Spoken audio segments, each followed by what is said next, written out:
जवानों की रैली करके चेताया, उसका परिणाम ये हुआ, पहले 25% अग्निवीरों को आर्मी में रख के 75% वापस भेजने की बात थी। अब ये संशोधित आदेश डरवी मोदी सरकार ने किया कि 50% को सेना में रखेंगे और 50 वापस भेजेंगे। डर गई मोदी सरकार, लेकिन हम मानने वाले नहीं हैं। आपने चुनाव के अंदर भारतीय जनता पार्टी को पछाड़ के अगर राष्ट्रीय लोकतांत्रिक पार्टी, आजाद समाज पार्टी गठबंधन को मजबूती दी, अग्निपथ भी वापिस होगा, ईआरसीपी राजस्थान में आएगी, विशेष राज्य का दर्जा मिलेगा और पेट्रोल डीजल की कीमतें भी कम कराएंगे। इतना विश्वास मैं आपको दिलाता हूं। देखो कागज था ना दूध वाला, अरे कागज था ना दूध वाला जो। भाइयों, जिस जगह मैं खड़ा हूं, वीसीए पावर प्लांट जहां पर चले थे, चेतावनी दी थी। मैंने एसपी को टेलीफोन किया जब 1-2 लोग सरेंडर हुए उसके अंदर। मैंने कहा ठीक नहीं है। बोले साहब आपस में बात हुई थी, कुछ मुलजिम निकालने थे, 1-2 लोगों को हमने रखा। मैंने कहा जितने भी रखे उनको छोड़ो, अगर किसी को परेशान किया तो मैंने कहा तुम्हारे को मैं परेशान कर दूंगा सीकर के अंदर आके। इस चीज का ध्यान रखना। मैं आपको विश्वास दिलाता हूं कि वीसीए पावर प्लांट दूध में नहीं लगने देंगे, ये मैं आपको विश्वास दिलाता हूं। चाहे मुझे यहां आके डेरा डालना पड़े चुनाव के बाद। भाइयों, मैं इसको जो वोट दोगे, एक चीज आपको कहना चाहूंगा, हम 3 लोग आपके सामने, मेष मोरदिया, हनुमान बेनीवाल और चंद्रशेखर आजाद। चंद्रशेखर आजाद का संघर्ष आपने देखा। राजस्थान के प्रत्येक कोने के अंदर या तो मैं लड़ता हुआ नजर आ रहा था, या ये व्यक्ति जिसको बार बार सरकारों ने जेलों के अंदर डाल के इनके हौसले को तोड़ने का प्रयास किया। लेकिन ये व्यक्ति, चाहे इंदर मेघवाल, जितेंद्र मेघवाल, तमाम जो घटनाएं राजस्थान के अंदर हुई जहां मैं भी उपस्थित था, उन घटनाओं में अपराधियों को पकड़वाने का, उनको सलाखों के पीछे डलवाने का और अपने लोगों को बल अगर दिया, ताकत बने, तो चंद्रशेखर आजाद और तीसरे मेष मोरदिया। एक बात मैं कहना चाहूंगा, सीकर और झुंझुनू शिक्षा के क्षेत्र में आगे हैं सबसे ज्यादा।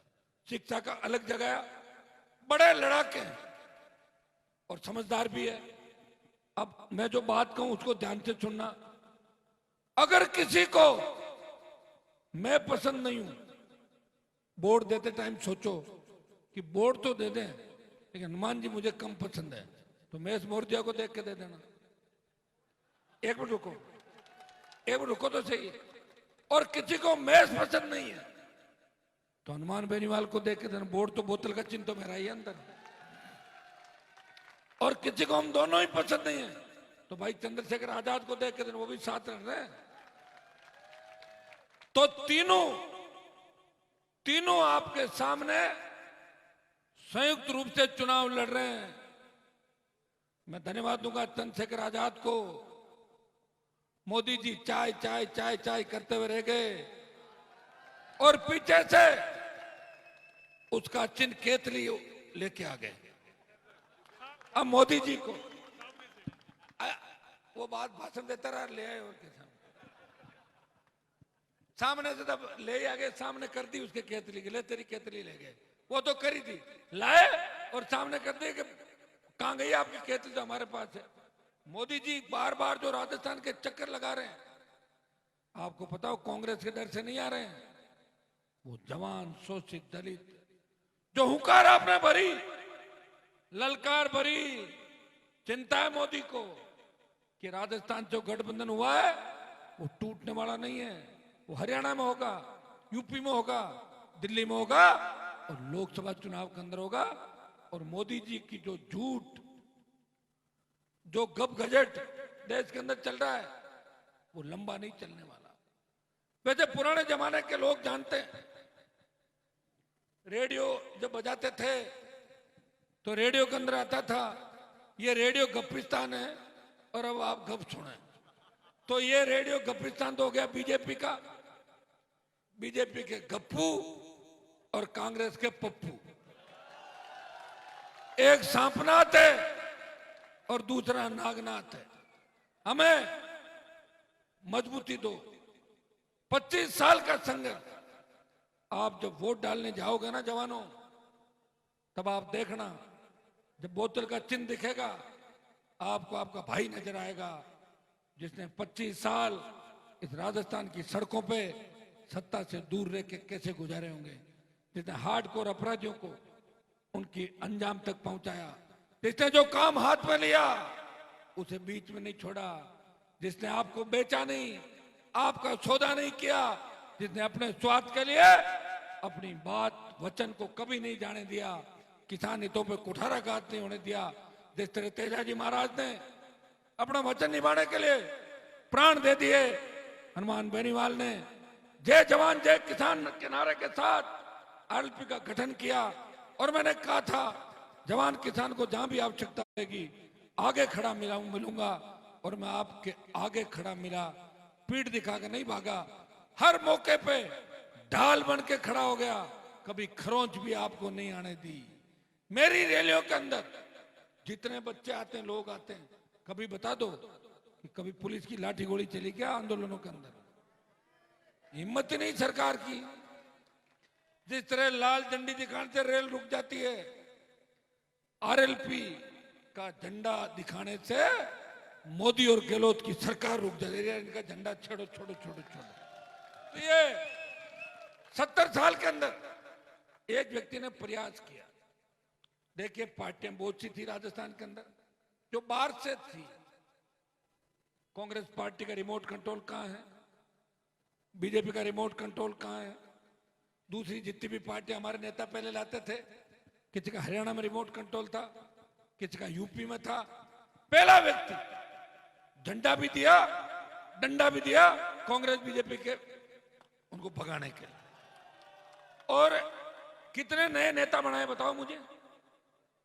रोज नए नेता बन रहे हैं मंचों पे। 5% मुझे छोड़ के भी भाग रहे हैं, हाथों हाथ देखते जाओ, कोई फर्क नहीं पड़ना। सुनो 95% और नए आते जा रहे हैं। ये वो मंच है, ये वो फैक्ट्री आरएलपी पार्टी जो नए नेता तैयार कर रही है। आपने देखा होगा जब प्रदेश में छात्र संघ के चुनाव बंद हुए, कांग्रेस बीजेपी की तो संगठन है, एनएसयूआई विद्यार्थी परिषद, और भी संगठन होंगे, लेकिन कोई नेता आंदोलन करने नहीं आया। इस राजधानी के अंदर और जयपुर राजस्थान के अंदर 8 रैली करी, राजधानी में रैली करी, और 2.5 घंटे उन बच्चों के साथ भीगता रहा जो बरसात के अंदर भीग रहे थे, और निकम्मी सरकार को चेतावनी दे रहा था कि चुनाव कराओ। मैं विश्वास दिलाता हूं कि हम अगर सत्ता के नजदीक आए, और ये तय है सत्ता की चाबी हमारे पास रहेगी राजस्थान के अंदर। इस बार न कांग्रेस की आंधी है न भाजपा की आंधी है। कांग्रेस भाजपा वालों की तो ये हालत है कि आधे से ज्यादा तो इस काम में ही व्यस्त रहते हैं कि मेरे पास फोन मिलाते रहते हैं और आदमी भेजते रहते हैं, हनुमान जी की मीटिंग मत कराओ, हनुमान जी की मीटिंग मत कराओ, चंद्रशेखर की मीटिंग मत कराओ। अरे तुम्हारी पार्टियां बना के चल रहे हो, 70 साल की तुम्हारी पार्टियां हैं, तुम हमसे डर भी रहे हो और हमें मान भी नहीं रहे हो। दोनों चीज कैसे चलेगी बताओ मुझे? इसका मतलब दम है। और दम क्यों है? दम आपके अंदर है, दम जवान के अंदर है, दम किसान के अंदर है। और आप लोगों ने जो हिम्मत दी, ताकत दी, उसी का परिणाम है कि नरेंद्र मोदी ने नागौर की सीट छोड़ दी और बाड़मेर की सीट छोड़ दी। सीट तो लोग अपनी गाड़ी की नहीं छोड़ते, अगले वाली छोड़ देंगे, सीट छोड़ दी। उन्होंने मेरे लिए सीट छोड़ी, मैंने बाड़मेर के मेरे उस भाई के लिए छोड़ दी जो मेरी पार्टी के सामने 3rd नंबर रहा था। प्रेम करता था मैं उससे, मैंने कहा 3rd नंबर रहा तो क्या बना दो, पुराने जमाने में मेरा साथी था, कर दी मदद। मेरी आदत है, मैं मदद करता हूं। जब तक अगला 3 बार नुकसान नहीं करे मदद, तब तक मैं उसकी 3 बार नुकसान किया तो 4थी बार वो ऑपरेशन भी पूरा ही करता हूं। ये मेरे पास सारे ऑपरेशन के औजार मैं साथ में ही लिए घूमता हूं। कौन देखता है अब टीवी? टीवी पर आपको कितनों ने देखा ये कैसे पता चलेगा? घर घर इंटरनेट पहुंचने के बाद अब सब कुछ है डिजिटल। आपका वीडियो कितनों ने देखा ये हर पल आपको पता चलेगा, इसलिए डिजिटल मीडिया में बनाइए अपनी पहचान। 4.5 करोड़ से ज्यादा व्यूज और 3,27,000 से ज्यादा सब्सक्राइबर वाले राजस्थान के चैनल राजस्थान संवाद पर करवाइए कवरेज। ज्यादा जानकारी के लिए व्हाट्सएप करें 7339900549 पर।